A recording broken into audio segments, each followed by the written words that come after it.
Assalamualaikum warahmatullahi wabarakatuh. Baiklah, kali ini saya akan sharing tentang tahap-tahap dalam pengolahan data dengan menggunakan regresi data panel. Baik, mengenai konsep data panel, saya rasa sudah ada di video saya sebelumnya. Nah, kita langsung aja di sini. Tadi kita pakai bank yang sama, dengan model yang sama. Nah, oke. Tapi mungkin ada pengurangan data di sini. Kita ada 5 bank dengan 7 tahun. Jadi ada entities-nya di sini adalah sebagai perwakilan dari cross sectionalnya, kemudian time series-nya adalah tahun dari 2010 sampai 2016. Nah, kalau kita menggunakan mau mencek misalnya bagaimana pengaruh capital adequacy ratio dan aset atau size terhadap ROE, kita bisa secara sederhana regress, correct aja boleh, regress ROE. Nah, ingat apapun yang sesudah pertama dari regress adalah variable Y, kemudian CAR, kita ketik juga boleh, atau kita ambil dari sini juga boleh. Kita klik yang ada tanda panah ini. Nah, lihat di sini kita mau melihat menghasilkan bahwa log aset itu adalah memiliki pengaruh yang signifikan terhadap ROE di sini. Nah, kalau kadang-kadang ada mahasiswa mencoba langsung saja. Nah, langsung menggunakan extract, karena di data panel kita menggunakan extract. Kita gunakan extract untuk melihat fungsinya tadi ROE, kemudian CAR, kemudian log asset. Nah, kita lihat di sini adalah must specify panel variable use xdset. Jadi kita harus melakukan xdset dulu, ini yang harus kita ingat. Nah, seperti yang kita bahas sebelumnya, saya juga, sebaiknya kita lakukan xdset di sini juga boleh. Kita rancang dulu misalnya xdset ini apa yang menjadi xdset kita? Itu adalah pertama adalah jenis data cross sectionalnya itu adalah bank, dan jenis waktunya itu adalah time series-nya adalah year. Time series-nya adalah gabungan antara sectional dan time series. Oke, kita lakukan, kita lihat hasilnya. Kita Ctrl D kan, atau kita eksekusi di sini, tools, execute di sini. Nah, kita lihat di sini bahwa bank string variables not allowed. Nah, seperti yang kita bahas sebelumnya juga ada. Nah, kita lihat di sini data kita. Bank di sini masih merah. Nah, kita harus merubahnya menjadi data sejenis numerik lah di sini. Bagaimana caranya? Kita harus melakukan encode aja dulu. Nah, boleh Anda buat dari sini juga boleh. Oke, encode. Oke, supaya nanti kelihatan besar. Encode. Nah, kalau yang ada di file ini kita bisa simpan. Jadi save as.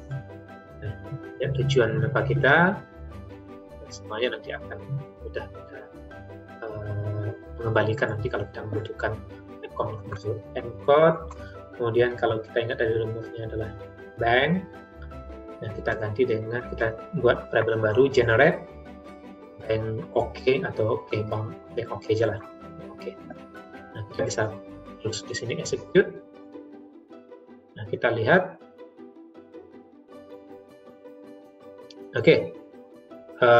Data kita sudah muncul ini. Nah, atau yang tadi jadi sama aja sebenarnya dengan kita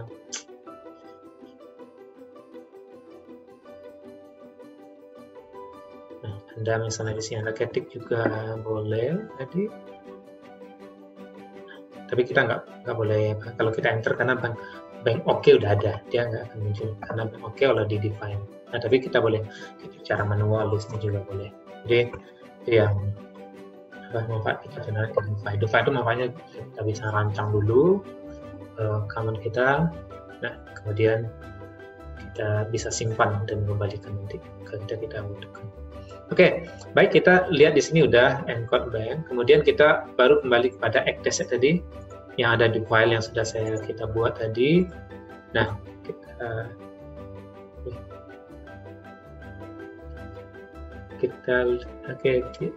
ini kita bikin aja xdset XTZ pertama dari apa? Bank OK, kemudian yang kedua adalah year. Jadi kita harus ingat dulu variabelnya. Nah, kalau Anda ragu, kita langsung juga boleh di sini untuk memastikan apakah benar yang kita tulis atau tidak. Nah, kita coba sedikit. Nah, XTZ Bank OK, kita pastikan. Kalau Anda ragu lagi, supaya tidak salah, kita ambil dari sini. Bank OK, kemudian year. Nah, kita lihat di sini bahwa sudah kita lihat XTZ Bank OK, year, dan lain. Nah, itu dilihat. Nah, kalau kita mau lihat dari secara grafik, tadi sudah dijelaskan dalam video saya sebelumnya, silahkan dilihat. Nah, kita langsung aja masuk pada tahap regresi data panel. Nah, dalam regresi data panel ini, kita nanti akan memiliki opsi. Yang pertama, kita akan memiliki full square, atau hampir mirip dengan LS lah. OLS, sorry. Full square, LS. Bagaimana kita itu adalah regresi biasa saja, regresi OLS biasa. Regresi, kemudian kita punya variabel ROE, kemudian ada car, kemudian ada log asset. Nah, supaya tidak salah, kita nulisnya kita harus pastikan benar atau tidak. Nah, kita bisa tulis di sini log asset, cut. Log asset di sini kita ada. Sebelumnya saya juga minta, misalnya kalau mahasiswa mengerjakan skripsinya di sini, datanya harus disusun seperti ini ya. Ini ada banknya saja, jenis-jenis banknya dari bank pertama sampai bank kelima, kemudian ini adalah tahunnya. Jadi data harus seperti ini. Bisa juga Anda buat dulu di Excel, Anda susun di Excel dulu, baru nanti Anda pindahkan ke data, seperti data manajemen yang pernah saya bahas di video lainnya. Kita lihat di sini adalah, di sini kita lihat, yang kemudian kita membahas, kita lihat itu adalah fixed effects. Fixed effects. Gimana caranya? Itu baru nanti kita menggunakan extract tadi. Nah, kita menggunakan. Sebelumnya kita juga bisa lihat, kalau kita sekarang mau cobakan extract baru boleh. Jadi kita cobakan extract yang gagal. Di sini, karena kita sudah extract, nah kita sudah bisa lihat hasilnya. Bahwa log asset juga memiliki pengaruh yang berbeda, tapi dengan dengan hasil yang berbeda dengan OLS regression. Kemudian kita kembali di sini, kemudian kita bikin FE sebagai kode dari fixed effects. Kemudian kita mau random effects. Nah, kita kopikan aja lebih mudah.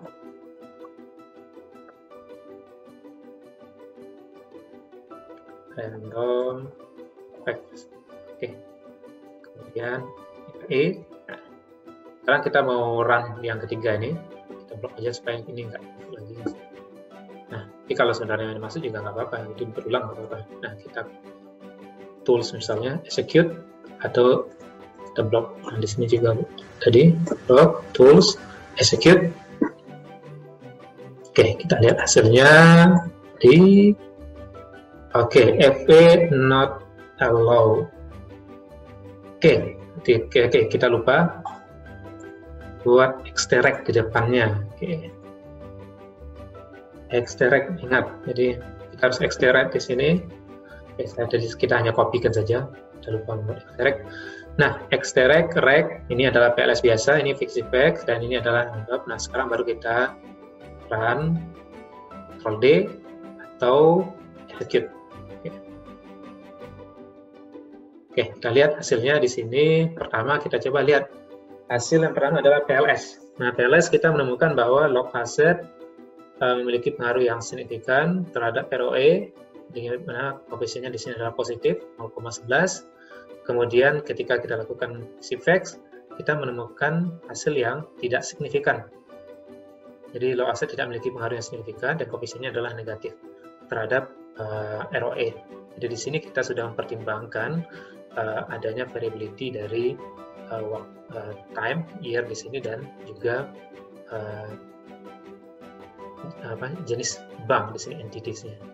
Nah, kemudian di random kita coba lihat, bahwa hasilnya adalah kita bandingkan random tadi dengan dengan PLS. Kita lihat di sini, nah, kita menemukan hasil yang sama, signifikan. signifikan pada 5%, ini signifikan malah 1/1%, dan ini kapan adalah signifikan pada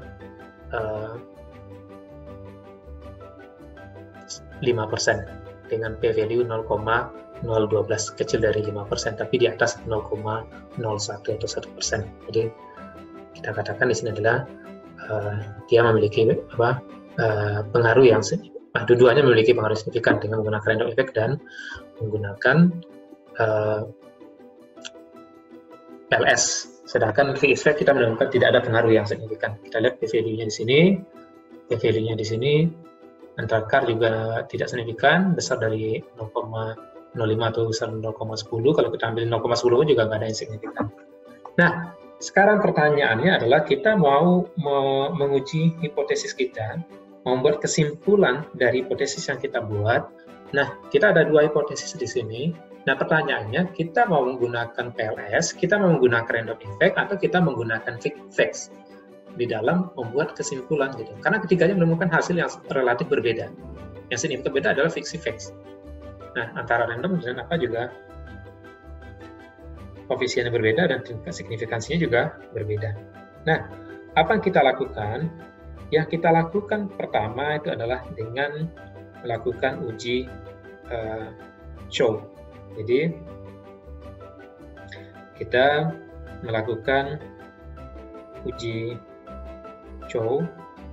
Nah, uji Chow test ini, bagaimana cara kita melakukan uji Chow test? Jadi kita lihat di sini.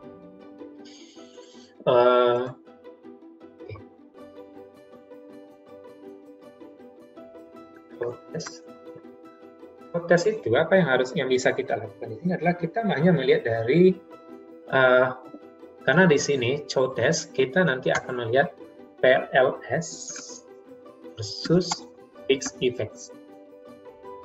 Oke. Bagaimana kita melihatnya adalah langsung dengan mengujikan ini. Nah, nanti di bawah nanti kita akan melihat di tabel paling bawah nanti di hasil uji FE ini ada probability F-nya. Nah, kalau probability F-nya,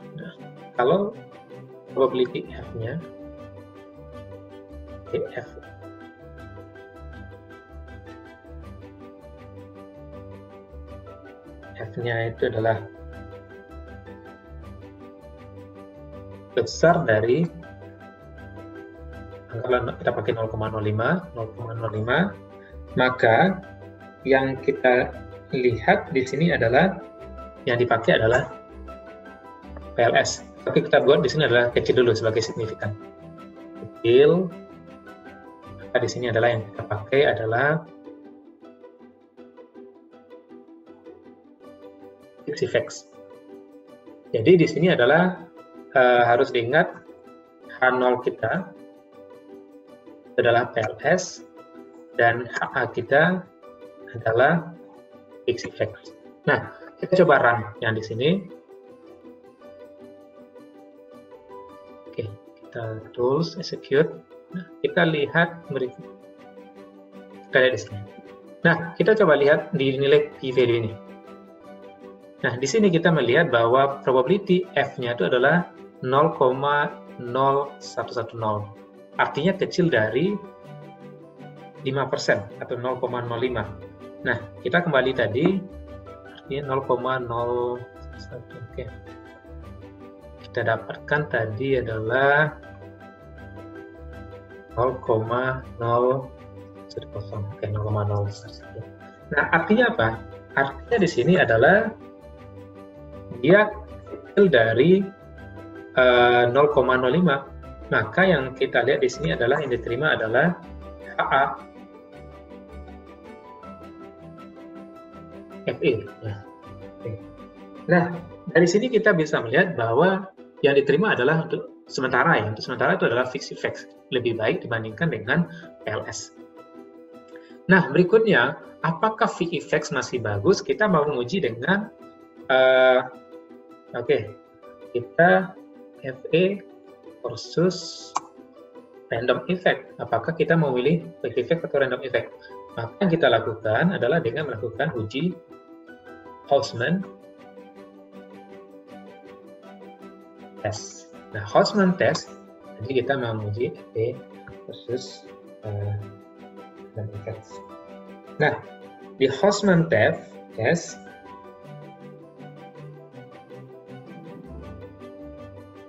kita nanti akan melihat probability. Nah, ini adalah probability square-nya. Probability di square-nya, di kuadratnya, itu kalau dia itu dari 0,05, yang kita pilih di sini adalah FA. Jadi kalau dia berarti apa? HA-nya di sini adalah FA. Nah, jadi kita lihat di sini hampir sama. Oke, kita kopikan aja. Oke, sedangkan di sini H0-nya adalah RE. Jadi kalau tidak signifikan, maka yang kita pilih adalah random effects. Oke, kita coba berikutnya tes hasilnya dengan Houseman test ini. Nah, bagaimana caranya? Kita kopikan yang di sini dulu, extract. Kemudian kita masuk kepada estimate, store. Nah, kita beri nama misalnya apa? FA aja, store atau VFX, atau juga boleh Anda buat fix misalnya, fix. Kemudian RA.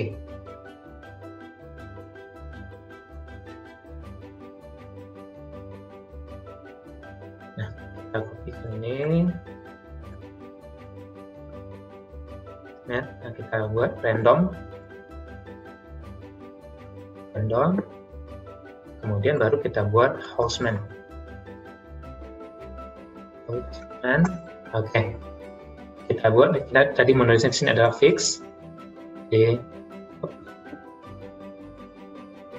kita kopikan ini, atau kita tulis langsung juga boleh. Fix dan random. Oke, supaya enggak ini random. Oke, harus sama random. Oke, baru kita run yang semua ini. Oke, jadi ingat H0-nya adalah RE dan HA-nya adalah V. Oke, kita Ctrl D. Kita Ctrl D, kita lihat di sini hasilnya, atau kita ini tadi execute jadi. Oke, kita lihat di sini hasilnya. Oke, ini hasil output dari FA, ini output dari FA, VFX, ini output dari RE. Dan kita lihat di sini adalah probability square-nya. Oke, kita boleh kopikan aja probability square-nya.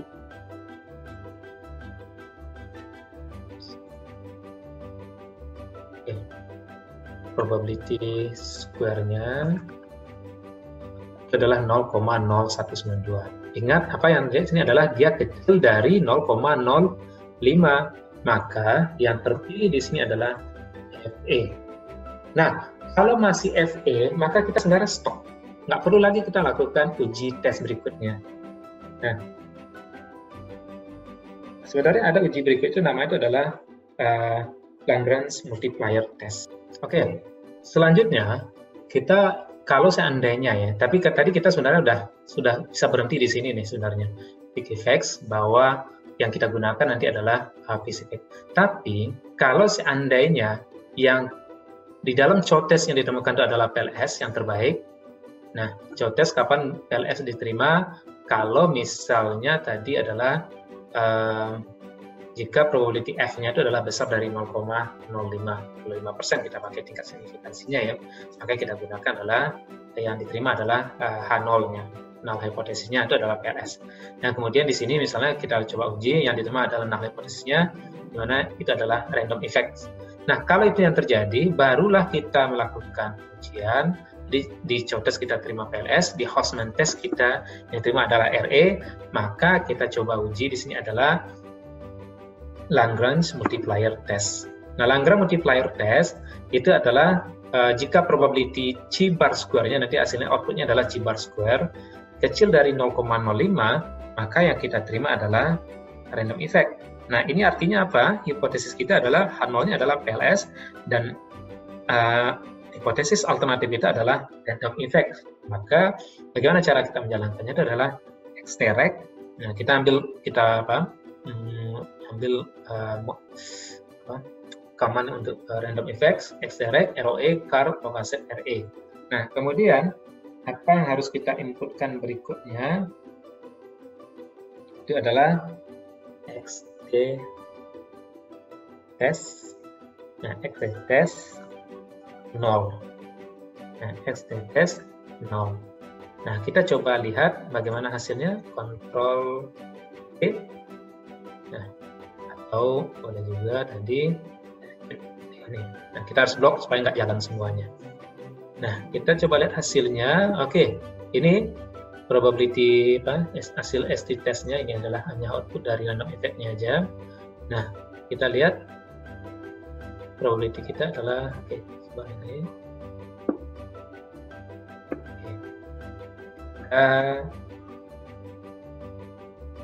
Ini probability di bar square-nya itu adalah 0,34787. Artinya apa? Artinya di sini adalah H0 diterima. H0 diterima. Berarti yang kita gunakan adalah PLS. Nah, ini tadi saya katakan tadi hanya dalam kasus misalnya adalah kalau misalnya di COTES yang diterima adalah PLS, di Houseman-Shortsman test adalah RE. Nah, sekarang kita melihat bahwa yang kita lihat di sini adalah PLS. Nah, karena tadi kita sudah menemukan yang terbaik itu adalah fixed effects. Nah, fixed effects, maka di sini adalah untuk hasil hipotesis kita langsung saja menggunakan fixed effects. Bagaimana hasilnya? Itu adalah di sini Anda lihat tadi kita Ctrl D kan. Jadi kita udah ada juga. Nah, execute. Kita lihat. Nah, ini hasilnya. Kita lihat bahwa dua variabel ini, capital adequacy ratio dan log asset, tidak memiliki pengaruh yang signifikan terhadap return on asset. Ini hanya dalam contoh ya, dengan observasi yang sangat terbatas tadi hanya 35. Jadi nggak cukup kita buat kesimpulan. Kalau ini buat latihan kita aja. Jadi kita melihat bahwa tidak ada pengaruh yang signifikan.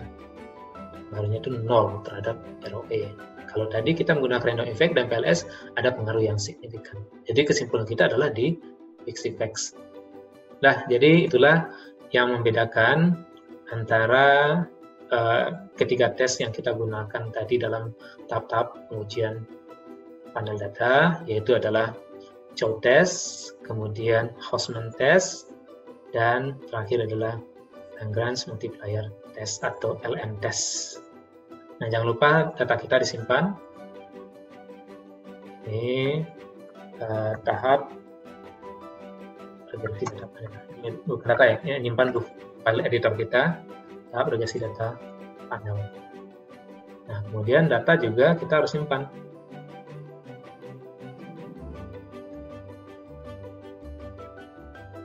Ini data panel bank dengan kita bedakan tadi ada juga apa 35 lokasi. Nah, itulah 3 tahap yang kita lalui dalam dalam melakukan pengolahan data dengan menggunakan regresi data panel. Terima kasih.